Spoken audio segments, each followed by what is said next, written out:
Hi viewers, இன்றைக்கி நம்ம பார்க்க போகிற டாபிக் என்ன பார்த்தீங்கன்னா டாக்ரல் அப்படிங்கிற ஒரு டேம் தான். என்ன டாக்ரல் அப்படின்னு பார்த்தீங்கன்னா ஒரு பொய்ட்ரியை தான் சொல்லுவாங்க.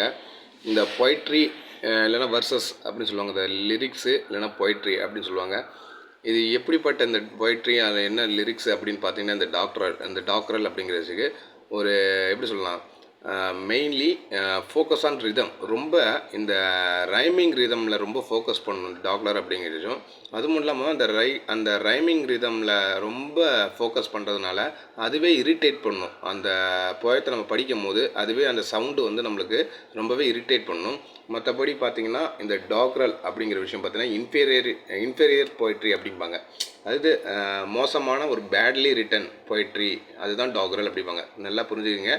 டாக்ரல் அப்படிங்கிறது பார்த்திங்கன்னா ஒரு பொய்ட்ரியை சொல்லுவாங்க, ஒரு டைப் ஆஃப் பொய்ட்ரி. அந்த டைப் ஆஃப் பொய்ட்ரி என்னென்னா ஒரு பேடு ரிட்டன், அது ரொம்ப மோசமான எழுதப்பட்ட ஒரு பொய்ட்ரி தான்.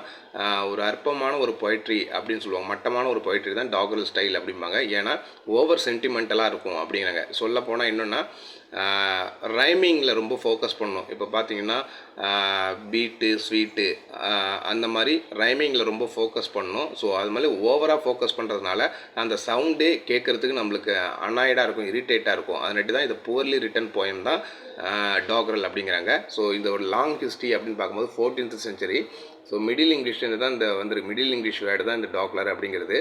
அதுக்கு which means to speak indistinctly or to mutter அப்படின்னு போடுற மாதிரி. ரொம்ப மோசமான ஒரு விஷயம் தான், சரியாக புரிதல் இல்லாமல் இருக்கும் அப்படிங்கிற மாதிரி சொல்லுவாங்க. ஸோ இன்னும் டாக்ரல் இஸ் எப்படிலாம் நம்ம கேரக்டரைஸ் பண்ணலாம் அப்படின்னு பார்த்தீங்கன்னா ரொம்ப புவர் ரைம்ஸ் அண்டு மீட்டர், அதோட அடிகளும் சரி அதோட ரைமும் சரி ரொம்ப மோசமாக இருக்கும். ஆனால் ரைமிங்கில் ரொம்ப ஃபோக்கஸ் பண்ணும் இந்த போயம். ஆனால் ஃபோக்கஸ் பண்ணாலும் ரொம்ப புவராக இருக்கும் பார்க்குறது. இந்த பீட்டு ஸ்வீட்டு இது மாதிரி கேட்கும்போது ரொம்பவே அனாய்டாக இரிட்டேட்டாக இருக்கும், ஓவர் சென்டிமெண்டலாக இருக்கும் அப்படிங்கிறாங்க. மீனிங் அந்த அளவு இருக்காது. ரொம்ப மோசமான லாங்குவேஜ் தான் யூஸ் பண்ணுவாங்க. ரொம்ப கிளம்சி லாங்குவேஜ் அண்ட் இமேஜினரின்னு அப்போ உங்களுக்கு தெரியும். ஈஸியான லாங்குவேஜ், ரொம்ப சிம்பிள் லாங்குவேஜாக தான் இருக்கும். இருந்தாலும் அது மோசமாக இருக்கும் பார்க்குறதுக்கு. ஸோ ஓவர் சென்டிமெண்டலாக இருக்கும் அப்படின்னு சொல்லி முடிக்கிறாங்க. இதுதான் டாக்ரல் அப்படிங்கிறதுக்கு. ஸோ இந்த வீடியோ உங்களுக்கு பிடிச்சிருக்கும் நம்புகிறேன். மறக்காமல் சப்ஸ்கிரைப் பண்ணுங்கள் நம்ம சேனலை. தேங்க்யூ ஃபார் வாட்சிங் மை வீடியோஸ்.